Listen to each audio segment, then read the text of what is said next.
everyone, how are we all doing? I hope you all had a good week and welcome again this week from my home to your home. This week we are on what they call the calcium week. The calcium being foods like our milk, yogurts, fish, cheese. The calcium foods are very, very good for us because number one, they provide calcium, which is very good for our bones, our muscles and teeth. Also in this form, it's very easily absorbed in the body. So very good foods. The only thing that I would say to you about calciums is just to be a wee bit careful on some of them. For example, cheese. Cheese is more or less a third water, a third protein and a third fat. So if you're going for cheeses, try and go for your less fat. Also, I've previously mentioned about when we buy a block of cheese, if we were to cut off a wee piece there to eat it, if we were to grate it, it would actually be more on the plate. So grate it where you can. You can also get the lighter and less fat varieties as well in grated cheese, which is actually great. Yogurt's also a great form of calcium, and now it used to be always said that well, if they're low fat, that means that they're high in sugar. That was the case a wee while ago, but now in fact you can get yogurt varieties that have both 0% fat and 0% sugar, which is really good. Great for children, lovely for lunch boxes and things like that, and nice and small and handheld size for kids as well. Fish obviously as well is another good form of calcium. Now we're seeing here our milk, which is always probably the one they think is one of the main foods because that's what children's lives begin with, is milk. It's recommended that children should be on the blue milk more or less up until they're about 5 years of age. If from the age of about 2, if they're on a fairly good, well-balanced diet, then it's good to introduce the green milk to them. And what I will say to you is this: if you look at them all here, I don't know if you can see quite clearly, but this blue milk contains an awful lot more cream, which is more fatty, more calories. The green, slightly less, and less again on the red. But the most important thing to remember is this, that each one of these have the same amount of calcium in them, which is what we take milk for. So just remember, so for example, calcium 124 milligrams in the red milk, 122 milligrams on the green, and 122 as well on the blue. So all, as I say, very good no matter what stage of our lives we are, from children right through to all through our teenage years, where we're constant, the body is growing. Also as we age as well, that we need to keep our bones very strong. So today's dish is based around calcium, so I'm using cheeses, and every cheese I'm using, obviously I'm using the lighter cheeses. And I hope you enjoy this dish. This is one of my favourite dishes. There's not as many ingredients as the other ones, but it's a really tasty dish. So I hope you really enjoy it, and come on over to the cooker and we'll see what we're doing.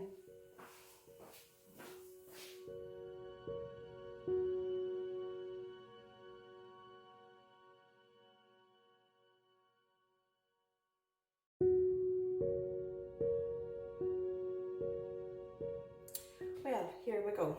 So what I have done in the past 5 minutes or so was I cooking leeks, as you see. Now what I did was I cut the leeks that you would have got there in half and cut them all up into small bits. I rinsed them in a colander because sometimes actually clay can get inside the leeks. These ones were grand actually, so hopefully yours are as well.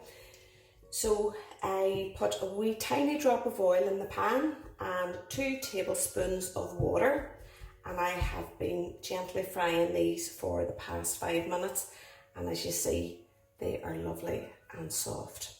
So now that I've got to that stage, I'm going to add the seasoning. So first and foremost I'm going to add some pepper, and because I'm using Gammon today, there's quite a lot of salt in the likes of gammon and bacon, so I won't be adding any more salt to it because there will be sufficient in that. So that's some pepper, and later on you might want to add a wee bit more pepper. So then so a little teaspoon of garlic, maybe about a half a teaspoon of garlic, maybe slightly more if you like it, but about a half a teaspoon of garlic. And I personally love ginger. It's not to everybody's taste. I like it because it's very good for a wee lining on the stomach. So again, I would just put a wee tiny drop of the ginger there because it can be quite strong, so you don't need too much of it. So we just stir the garlic round and the ginger through it and the pepper. So there we go. And what I'm going to do now is add the mushrooms. Now, the mushrooms that I have chosen to do with this one is chestnut mushrooms. They're the same nutritionally as the white mushrooms. Only difference is there's a slight difference in the texture. There is a difference in the taste, and they are a bit more brown than the white mushrooms. So we'll just add them in and fry them up as well. So while they're cooking away, I have made up the vegetable stock here, and I'm going to add it to the tagliatelle. So just put enough tagliatelle on for what you're going to use and put it on to boil for about maybe 5-10 minutes. Different brands take different lengths of time, so if you just check on the package what it would be. So for this one it's roughly about 5-10 minutes, which is great because that's the allocated cooking time for this recipe. So, oh gosh, once you add the ginger and the garlic, the smells start to just come up, and that's absolutely lovely. So, now the thing about calcium as well, just to mention, calcium needs vitamin D. And vitamin D is actually got mostly from the sunlight. So it's recommended that between April and September we should be out in the sunlight for approximately about 15 minutes a day, and we should get enough sunlight in that time to carry us through the winter. If for maybe people that would be in nursing homes, or just some people maybe just don't be outdoors, and probably more at the minute too because of the coronavirus, people aren't outside as much, they may decide to take a supplement. But before even a supplement, there is some foods that actually are very good providers of vitamin D, which would be egg yolks, some margarines, oily fishes, and some cereals. And you usually see in the packaging what when there is vitamin D in them. So if any of you are worried that maybe you're not getting sufficient at the time, maybe it might be worth just speaking to a pharmacist, and or even if you're in with the doctor, just have a wee word to see what they recommend. Maybe you taking supplements. I don't like to advise people to take supplements unless that they've been prescribed. So, but I will mention them, however. So we'll let those cook away, and then as these mushrooms and that are ready, what I'm going to do now is to add some of the soft cheese. And again, you will see in this one that I've went for the light fat variety. So I'm just going to put the whole tub in.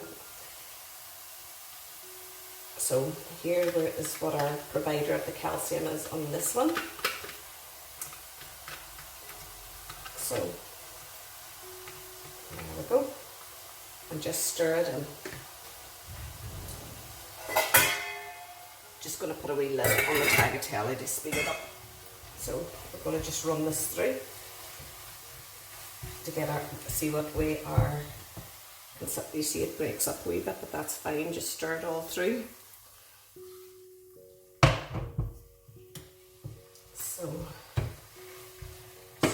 they say as well, if you think that it's too thick and to add a wee bit of taste, you can actually add a wee bit of the juice from the tagliatelle. So, which, because of it being the vegetable stock, will give a nice wee flavour. So,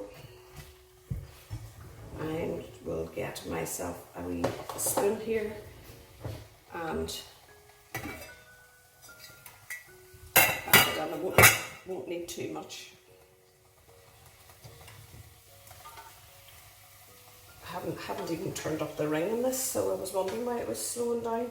Just a few spoons. Just do whatever you think yourself.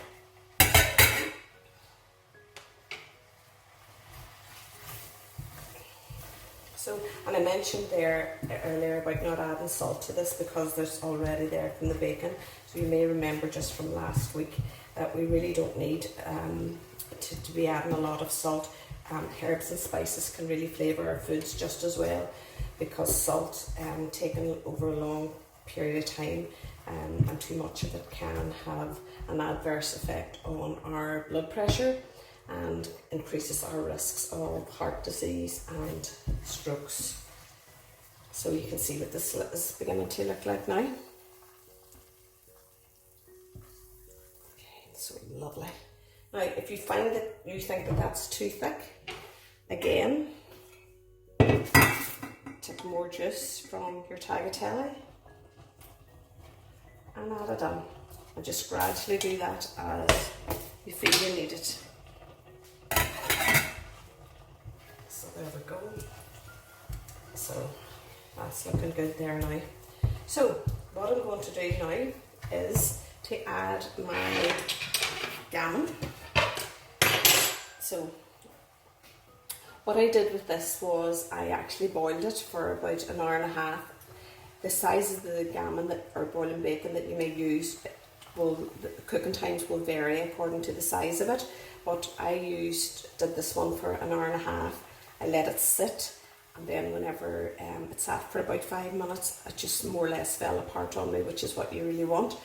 You can also cook in the oven, or you can actually, if you want to use a slow cooker, you could cook it in a slow cooker in a tiny drop of water, and oh my goodness, I would say it would just, you could cut it with a spoon then, it would be so tender, it would be lovely.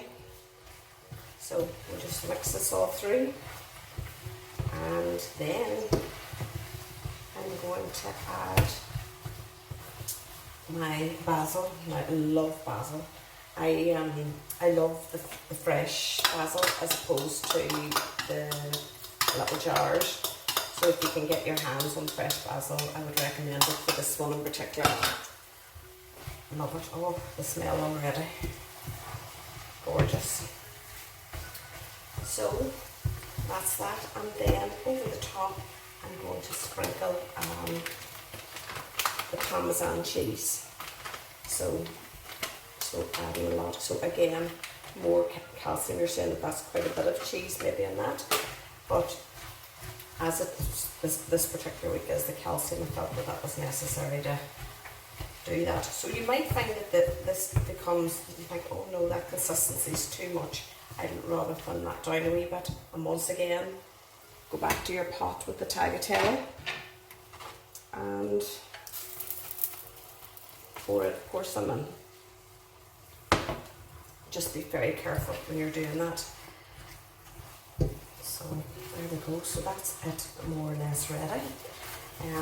The tagliatelle is, yeah, and it's nicely ready there. I've got its 5-10 minutes there as well. And oh my goodness, this looks absolutely gorgeous. So one of two things I can do. I can either strain off the tagliatelle and put it round, but to me that reminds me too much of spaghetti bolognese, that you're putting the spaghetti all around the plate. So what I'm going to do to it is I'm actually going to mix it through this. So I mix that through and I will show you it when it's finished, and we'll chat soon.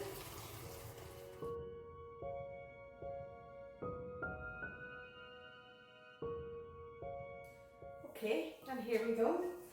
There is your gammon and leek tagliatelle. Now, there's other things that you can add to that if you want. This time I didn't add any extras in it, I just did it very basic. But maybe like if you wanted to add other things of colour, like your spinach or sweet corn, that's okay. But trust me, as it is, it's absolutely gorgeous. So, and that's today's. And what do you see? What's left over?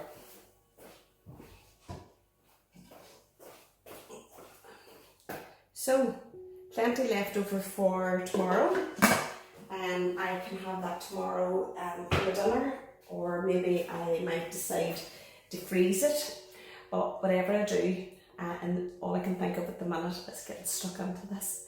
So from my house to your house, have a lovely evening. I hope you enjoy that. Anything that you want to get back to me on, you'll get my details afterwards. I'd love to hear from you. Thanks again. I so appreciate you listening on, and take care of yourselves. Bye bye.